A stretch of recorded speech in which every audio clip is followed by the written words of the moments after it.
Hello YouTubers, I'm Justin and today on Dash and Run, just another one of my quick videos. Basically a while ago I had a look at this device here which was for charging the DJI Mavic Mini batteries, and I thought this was pretty neat. Well, the company that made this have recently brought out a sort of an updated version, and which is YX, and their new updated version has some features that this didn't have. So in this video we're just going to do a quick unboxing and have a look at some of the new features.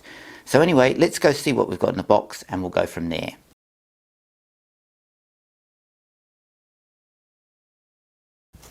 So the first thing out of the box is this paper thin manual, which just gives you a bit of information about the actual charger, and I'll put some more information up on the screen as we go along as well, and it comes in 2 languages. So that's the first thing out of the box.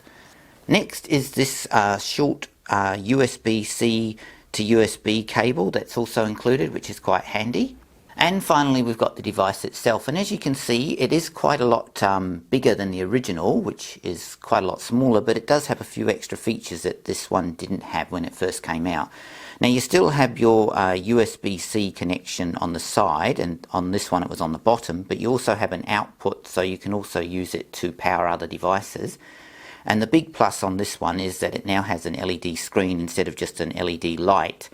So now you can actually see how much power you've got in your battery and also how much it's charging. So I've got my battery here, so if I plug it in, this one is already charged up pretty much 100%, but you can see now we've got a reading.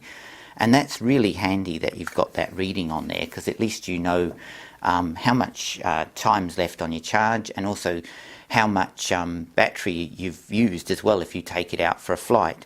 So I really like the upgrade version of this, and if you own this one, the previous one, I can definitely recommend buying this new one.